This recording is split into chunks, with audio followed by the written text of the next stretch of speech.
Please welcome our first speaker, Daniel Hulme, Chief Executive Officer of Satalia and Chief AI Officer at WPP. And Daniel's going to be talking about the impact of emerging technologies on business and society. Ladies and gentlemen, Daniel.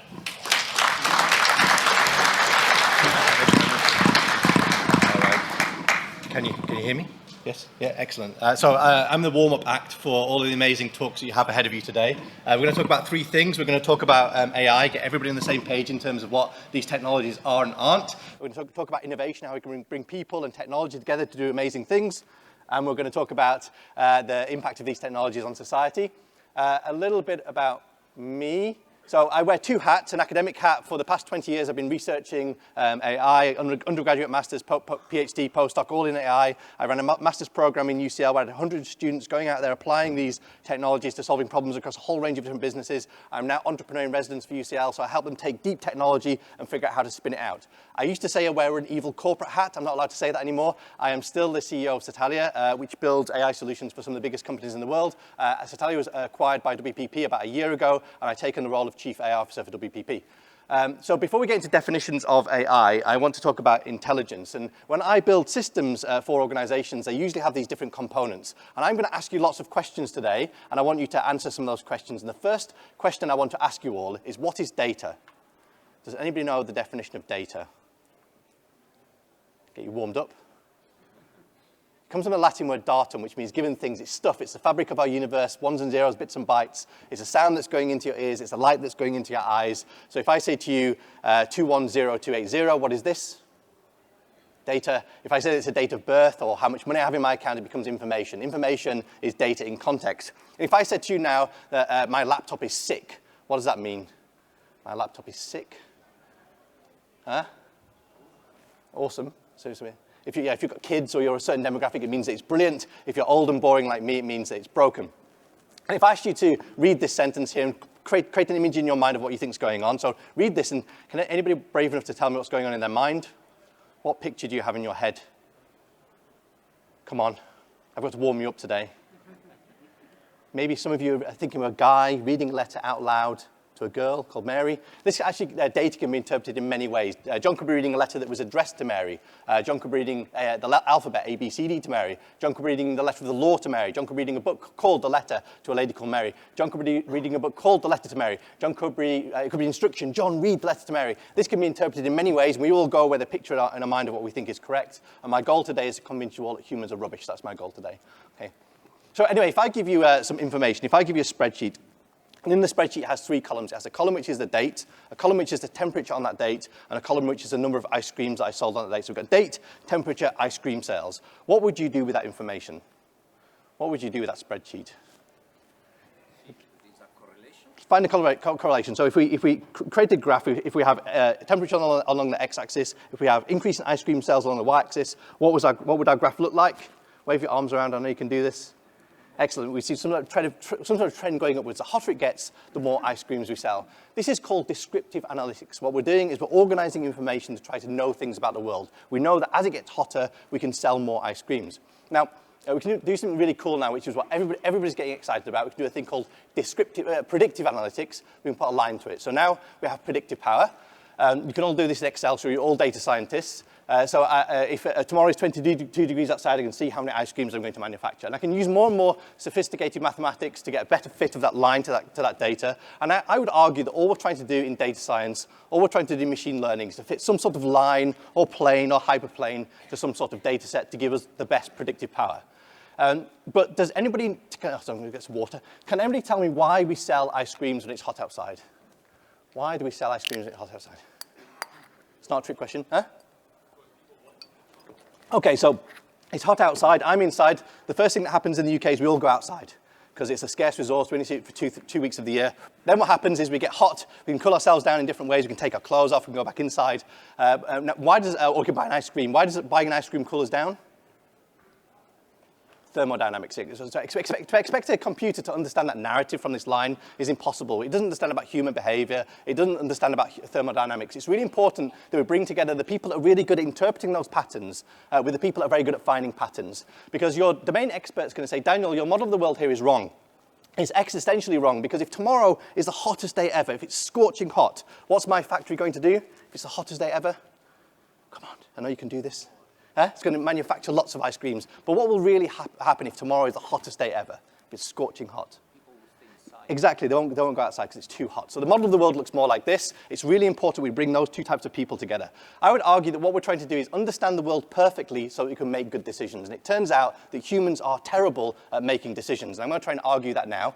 There's a very good book that I would highly recommend everybody read by a guy called Daniel Kahneman. Daniel Kahneman is a Nobel Prize-winning economist. He argues we have a fast brain and a slow brain. And I'm going to test these brains with you all now. I know it's early, but I'm going to get you warmed up. I'm going to ask you some maths questions. And your job is to answer these maths questions as fast as possible, because if you don't answer them fast, your competitors are going to take your market. So speed is important. We'll start out nice and easy, and we'll get more and more complicated. So the first question is, what is 2 times 2?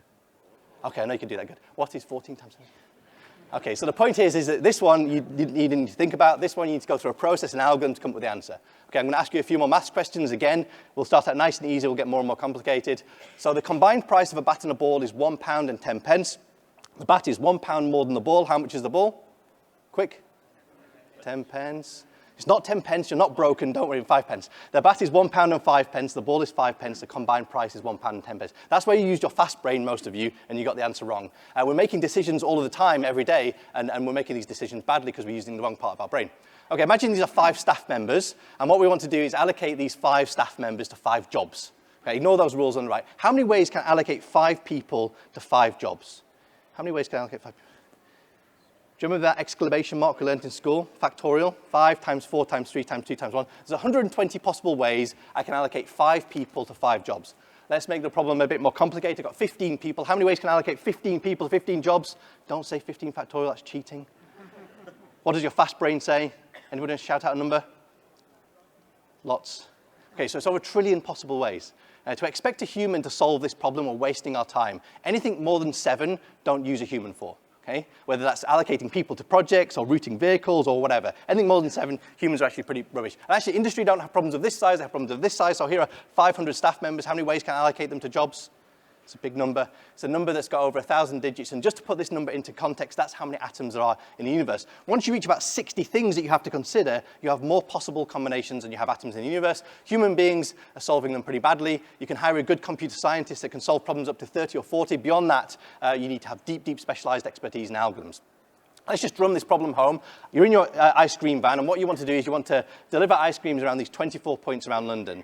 How long will it take a human to create a nice path around those points? So maybe we'll start here. Maybe after a few minutes, we'll draw a nice path around those points. How long will it take a computer to get the shortest path? The one that's going to save us the most amount of petrol, the most amount of time? Guesses? Fast brain? Seconds?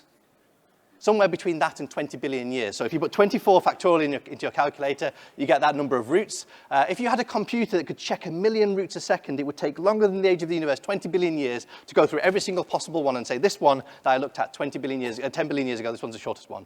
If I had another point to the map, I now have 25 times 20 billion years, so 5,000 billion years. If I had another point to the map, I have now 26 times 5,000 billion years. These are exponential problems. They get ugly very, very, very quickly. One of our clients is Tesco. They're delivering to 200,000 points on a map a day. 200,000 factorial. We don't have gazillions of years to solve that problem. We have milliseconds between each customer coming in to optimize those vehicles. Anyway, when I build systems for organizations, they usually have these 3 parts. Everybody's getting excited about data. We're all building data lakes, and I would argue that 80% of data lakes are going to fail, so forgive me if you are doing that. But we're all getting excited about data, because what we want to do is want to extract insights from data to be able to make better decisions. And the hypothesis is if we hire computer scientists, machine learning experts, my students, they'll be able to find insights that we can give to human beings and allow those human beings to make better decisions. Now, I would argue that humans are not good at making decisions. What we need to do is we need to start at the top, figure out what is the decision that we need to solve for. Is it one of these complex optimization problems? Solve that first, then work backwards. Work backwards, try and figure out what are the insights that algorithm needs to be able to make better decisions. What data do you need to be able to extract the insights? Very often we see organizations starting at the bottom, and I think that's the wrong place to start. Anyway, if I build a system that I give data to and it makes a decision, tomorrow I give it the same data, it makes the same decision, I have automation. And automation is amazing because we can get computers to do things better than human beings. But does anybody know the definition of stupidity? What's the definition of stupidity? doing the same thing over again, expecting a different answer. By definition, automation is stupid. Not that it's not valuable. It's incredibly valuable, but it's not intelligent. And unfortunately, everybody that currently touches this technology stack is calling themselves an AI company. It's fine, you get more clients, you get more VC funding. But there are two definitions of AI. The first one is popular but weak, which is getting computers to do things that humans can do. So over the past decade, we've managed to get machines to do things that traditionally only human beings can do. We get machines to recognize objects and images, to correspond in natural language, chatbots. And when we get machines to behave like humans, we then assume that that's intelligence. Now, I would argue that humans are not intelligent. That's a different talk. There's a much better definition of intelligence, a much better definition of AI that comes from a definition of intelligence, which is this. It's a really beautiful definition. It's goal-directed adaptive behavior. Goal-directed in the sense we're trying to achieve an objective. We're trying to allocate our staff to maximize utilization. We're trying to route our vehicles to maximize the number of deliveries. We're trying to spend our marketing money to maximize yield. You have to have a goal, and usually it's a complex goal. Behavior is how quickly I can answer that question. And we just discovered that many of these problems are exponential in size. They're infinite in size. Being able to answer those questions quickly and well is extremely hard. But the key word in this definition is the word adaptive. What we want to do is build systems that can make decisions, learn about whether those decisions are good or bad, adapt themselves so that next time they make better decisions. And if I was being totally honest, I haven't seen a truly complex adaptive system in production in my life. So I would actually argue nobody's doing AI to this definition. That's not to say that organizations aren't architecting themselves in this way, but you tend not to see adaptive systems into production. If you say to a CTO, I'm going to put a system in production that's going to behave differently today than it will tomorrow, they say, no way is that going into production. I need to make sure that my systems behave consistently. And if you say to a CTO, I'm going to put a system in production that needs to make mistakes for it to learn and get better, they say, no way, I'm going to tell my CEO that my systems are making mistakes. Even though automation is making mistakes all of the time, it's just not learning from it. So actually, a little bit of a history lesson. This is Socrates before he drinks hemlock. This was AI in the 60s and 70s. So what we would do is we would write down lots of rules and try to infer new knowledge from those rules. So if I say to you, Socrates is a man and all men are mortal, I can infer that Socrates is mortal. It didn't really work. It didn't really scale. In the 80s and 90s, a new type of AI came along that's modeled on how biology learns. This is the brain of a bumblebee. My PhD 18 years ago was trying to take the brain of a bumblebee and model it in a machine. Bumblebees have 1 million brain cells. Their brains can fit on the end of a needle. And bumblebees can do amazing things. They navigate 3D worlds. They talk to each other. They solve problems. They don't handle windows very well, but ultimately, they're very smart creatures. And the question was, can you take the brain of a bumblebee and put it into a machine? 18 years ago, it was impossible. About 12 years ago, there was a new extension in this technology now called deep learning, deep neural networks that now allow us to build brains that have hundreds of millions of neurons. And we can teach these brains to do things that traditionally humans can do, recognize objects and images, correspond in natural language. This is what people are currently calling AI. I would argue these technologies are very good at finding patterns from data, knowing things about the world. You want to use these technologies to do that. You then want to use these technologies to reason and make decisions to achieve your goal. And then you want to build systems that can adapt themselves in production. Actually, I find these definitions wholly useless. I've built an entire career around defining AI. You'll hear things like narrow AI, general AI, weak AI, strong AI. Most of the things that we do in industry is narrow AI. We build very specific solutions to solve very specific problems. We'll talk about superintelligence later on. And if you Google AI taxonomies, you get all of these different infographics that appear on Google. Most of these infographics talk about machine learning. Machine learning is very good at finding patterns in data, but you don't have to have machine learning to have AI. Remember, AI systems are systems that can adapt themselves in production. Machine learning is a tool that can help you do that, but it is not AI. I actually like to think of AI or look at AI through the lens of its applications. Over the past 10 years, we've seen incredible technologies emerge that now allow us to do interesting things. And what I've done here is categorize those interesting things into 6 buckets. So the first bucket is task automation. And actually, we're seeing the use of very simple algorithms, whether they be chatbots or, machine vision or robotic process automation or Excel macros, actually remove mundane tasks from human beings. We're seeing a huge amount of wins in industry using very simple algorithms to automate tasks. The second category is generative AI. So this is where we can use these technologies to generate text, imagery, sound, video, music that augment the creative process. We use a lot of these technologies in WPP. The third category is where we replace the human interface with something that looks and behaves like a human. So these are advanced avatars, advanced chatbots. And by the way, I would say that each one of these categories raise different ethical questions, safety questions, privacy questions. Each one of these actually are different lenses that we can look at AI governance. The fourth category is what a lot of people are excited about, which is using machine learning, using data science to extract insights from data. We can now do this in remarkable ways. We can use these technologies to extract insights and understand the world in new and exciting ways. I would argue we're not starting to really see the benefit of these right now. Where we do see the benefit of technology is complex decision making. So this used to be called operations research, if you're old enough. This is optimization. This is discrete mathematics. So actually, we're seeing a lot of applications, particularly across supply chain, in using better decision-making tools. And the final category is the augmentation of the human being using exoskeletons, using cybernetics, both in the physical world and the digital world. So your digital twin, your avatar that exists in the metaverse, that avatar will be making decisions on your behalf. These are the 6 categories that I look through in terms of the lens of AI. And actually, I think they're also building blocks to bring together to solve problems for organizations. And again, each one of these raises different security questions, safety questions, ethical questions, and governance questions. Unfortunately, industry are bundling them all together and getting quite confused. I just want to clarify one thing about AI ethics.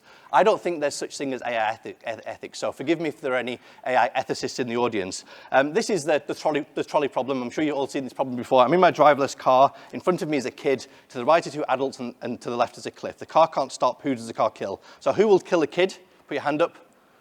Nobody. Who would kill the 2 adults? A few people. Who would kill you? Okay, so almost no hands. And actually, you agree with philosophers for the past 3,000 years. Philosophers have been arguing about this for 3,000 years and still can't agree. What's really interesting this time in human history is we're having to actually implement systems that make these decisions. And it's not the technology that's making the decision. The human being will have already described the intent and made the decision. It then gets programmed into the technology to then make that decision. So, and I would argue that the definition of ethics is the study of right and wrong. And it's the intent that needs to get scrutinized from an ethical perspective. The technology doesn't have an intent. It just tries to achieve the intent of the human being. So I would argue that most of the things that we're dealing with in AI are not ethical problems, they are safety problems. Even the stuff around bias. What we want to do is build systems that behave in the way that we want them to behave. Very happy to talk about that later on in the Q&A. Let's talk about innovation. So this is a hierarchy. And so we've talked about how we should be building systems that can adapt themselves in production. Organizations are systems. And this is not a picture of Satalia, though most people do sell drugs to each other. That's quite common in my company. And I would argue that these systems, these structures, are not conducive for adaptation. They're not conducive for innovating to a changing world. So what we've seen over the past decade is organizations adopting new types of structures, agile and scrum, design thinking, all that kind of stuff. The principle behind this is adaptation. What we want to do is be able to adapt to a more changing world. I won't go into this, but we're seeing organizations adopt new types of processes, technologies that are moving them from these rigid structures to much more fluid structures. We'll touch upon a few of these in a moment. I would first of all argue that this technology stack that I've just been through is actually going to be a commodity over the next decade. We already have access to very cheap compute. We've got access to lots of data.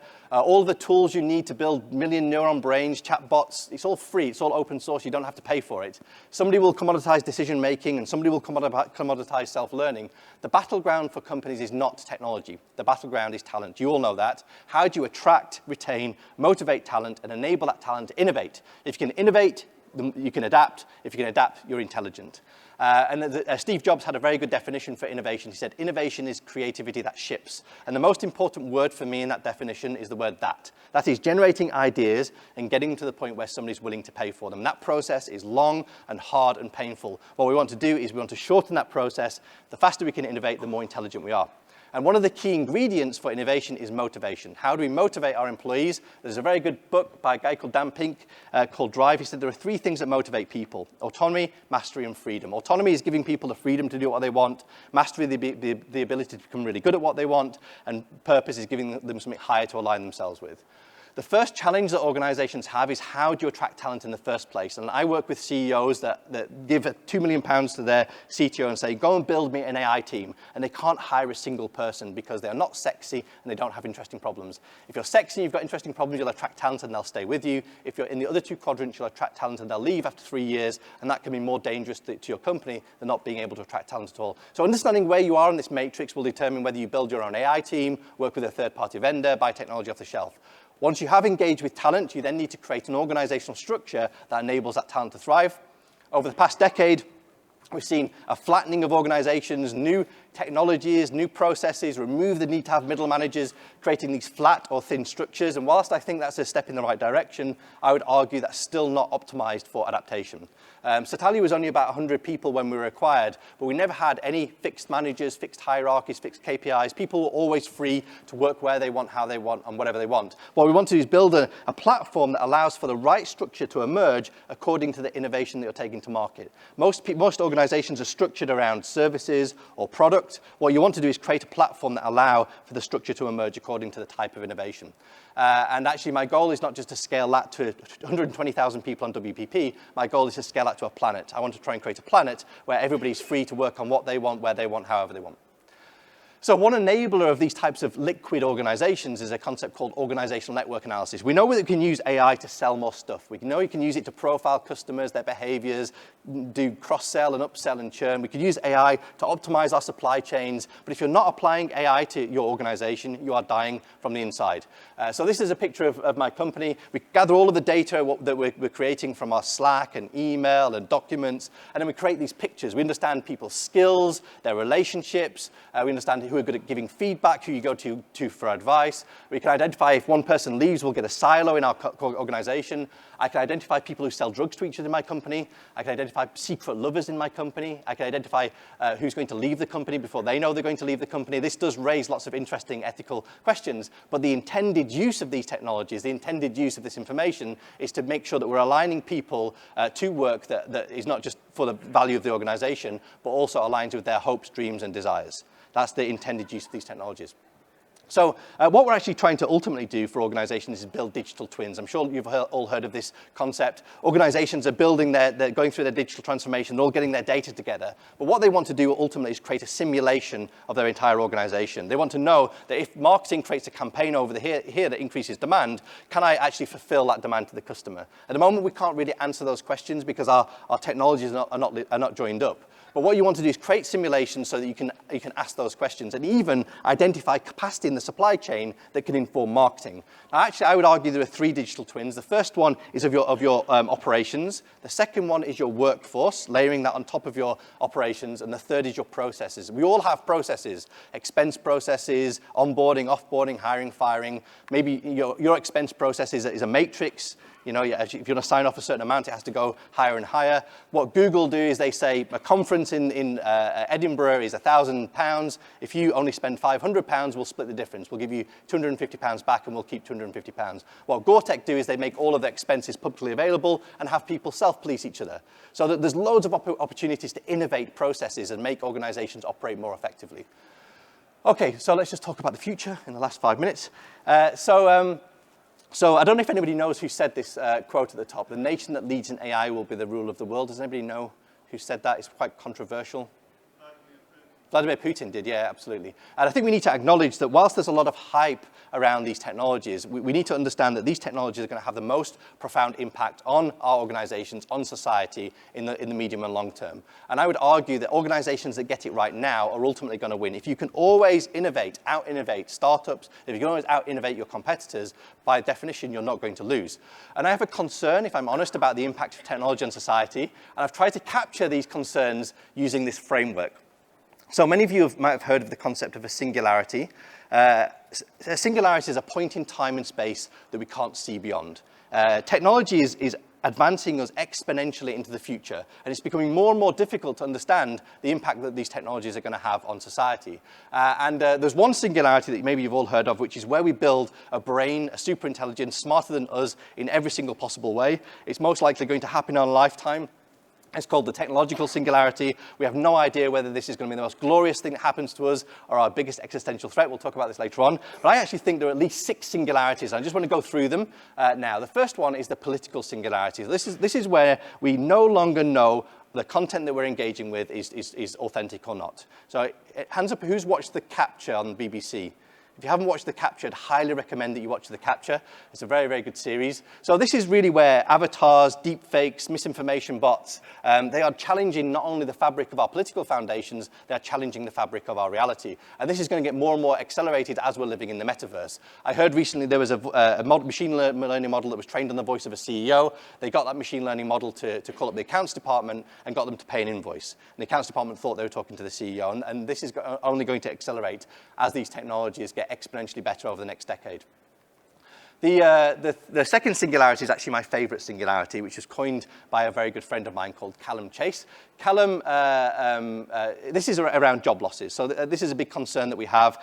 These technologies are amazing at removing frictions from our processes, from our structures. They're amazing at essentially removing human labor, freeing people up to go and do more interesting things. But the concern here is that the pressure to increase profits, the pressure to reduce costs means that when we can free up whole jobs, we probably will. And the concern is over the next 10, 15, 20 years, we might see mass technological unemployment. And our economies are not ready for that type of scenario. Now, people have always said in every single industrial revolution, we've always managed to retrain people to get new jobs. And maybe I'm just not being creative enough, but any new jobs that I think are of paid value, I think we can probably build an AI to do them. So the concern here is that we might have prolonged mass technological unemployment.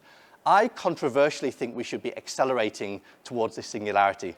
So bear with me here. So I think that we should be removing as much friction as possible from the creation and dissemination of goods like food and healthcare, education, nutrition, energy. If we can remove all of that friction, usually human labor, we can bring the cost of those goods down to almost zero. So imagine being born into a world where you don't have to worry about paying for food, your education, you don't have to worry about paying for your healthcare. This is not about taxing rich people and giving it to poor people. This is about giving everybody access to a world of abundance. I genuinely believe that that's possible. And people say to me, Daniel, but what would I do if I didn't have to work? Like, what would I do with myself? And maybe during the break, you can ask yourself, what would you do if you didn't have to work? I know lots of people that don't have to work, lots of people that have made lots of money. They're not sitting at home bored and depressed. They're using their time, their wealth, their experience to try and contribute positively to the world. I actually believe that we all have an innate desire to make the world better. And if I asked you, what would you do if you didn't have to work? You'll say, well, I'll go traveling, and then I'll indulge in my hobbies. And if I keep pushing you, most of you will say, I want to try and contribute positively to humanity. And that's the world that I want to create. The third singularity is where we cure death. There are scientists that believe that there are people alive today that don't have to die. AI is advancing medicine. It's being used to monitor our bodies, to clean us out. And like a car, if we can stay on top of damage, that car will never, ever break. And the idea is that human beings won't ever have to die if we can stay on top of damage in our bodies. The fourth singularity I've mentioned, which is where we build a superintelligence. As I said, this is likely to come in our lifetime. We have no idea what will happen. I think the only way to really make sure that this thing doesn't remove us from the equation is to start cooperating as a species so that it doesn't see us as a threat. So we've got about 40 years, I think, to try and start playing nicely together as a species. The fifth singularity we're all familiar with, which is the environmental singularity. So consumption gets a bad rap, but consumption is getting people access to goods and services that are enriching their lives, but it is putting pressure on our planetary boundaries. And the concern is we might create uncontrollable ecological collapse. I actually think that over the next decade or so, we're going to get control of our ecosystem and use these technologies to actually make sure that we're never in this situation again. I'm very hopeful.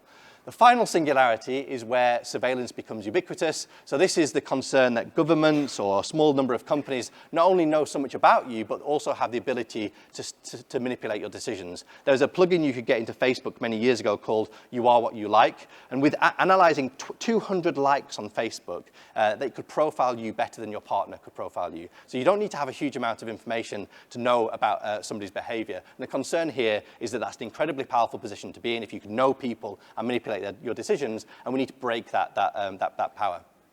I'm going to close by saying that it's not good enough anymore for organizations just to have a strong business model. You need to have a purpose. You all know this. If you don't have a strong purpose, you're not going to get customers, you're not going to get talent. And actually, I don't think that governments are necessarily going to create these glorious futures for us. I actually think it's enterprise. I think it's your collective purposes that will actually make these glorious futures. I want to create a future where people are free economically to contribute positively to humanity, a world where everybody's free to live beyond themselves, and I want to work with as many people as possible to make that a reality. So on that note, I will close and open to questions. Thank you.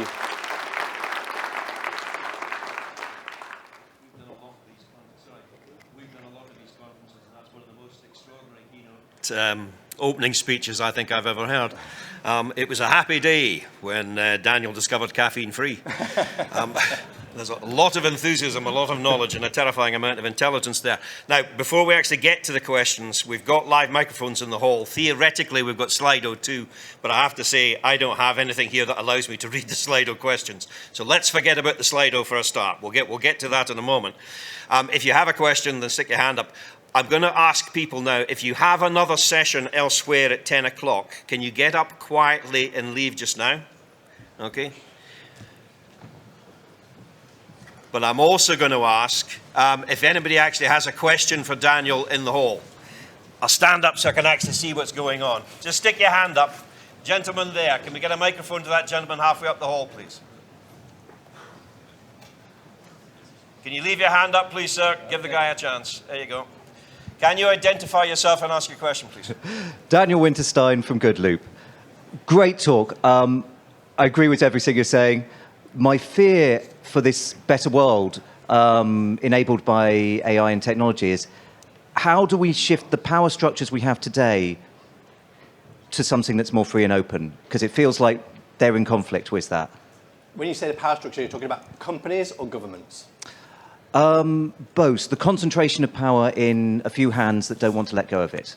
Yeah, it's a good question. So, I mean, there's some hope that things like blockchain and decentralized organizations, decentralized thinking will start to take the edge off some of these kind of concentrations of power. What I think will happen is that organizations, companies that operate in radically new ways will be able to use that as a selling opportunity to attract talent. That's my hope, and I think that might even translate to countries. Let me just take a step back. Actually, one of the concerns I have is that there are big companies out there that have essentially access to an infinite amount of cheap capital, and that's a very powerful position to be in. If Amazon wanted to go into insurance, they could probably borrow lots of money and go and do that. So how do you compete with a company that doesn't need to make money, that has so much power they don't need to make money? And I've been asking myself this question for a long time, and I think the answer is you need to change the concept of a company. And so what I try to encourage my clients to do, and this might be very controversial, is if you are building an innovation or sitting on an innovation that you're leveraging, probably one of the best things you can do at some point is open it up, is open source it, is actually make it free and available, and try and create some sort of incentive mechanism for the global talented community to contribute to that innovation. Because if you don't, probably an Amazon or another organization will borrow cheap capital to undercut your prices, to build that innovation and out-compete you. So I'm trying to encourage as many organizations as possible to take the innovations that they're sitting on and making it open. And if you can make these innovations open, you can, like, for example, Tesco is one of our clients. We built their last mile delivery solution. They claim it's the best last mile delivery solution in the world. At some point, some company might come along and build a solution that's better. The best thing that Tesco can do is open source it and have the global community continue to innovate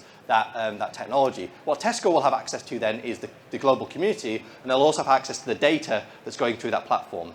But of course, Sainsbury's and everybody else will have access to that technology, but so will hospitals and ambulances and all of those organizations that can't afford to spend millions of pounds on building a last mile delivery solution. So what we might see are organizations actually opening up more of their innovations, making them freely available as a way of competing against other organizations. I don't know if that doesn't quite answer your question, but it does start to break down the silos of power around sitting on these types of technologies or being able to access cheap capital.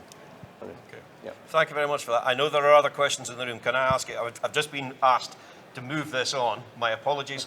Can you grab Daniel, at some other stage or whatever, and ask the questions direct to him? Can I ask you, ladies and gentlemen, to thank Daniel one more time, please? Thank you. Thank you. Really good. Thank you very much.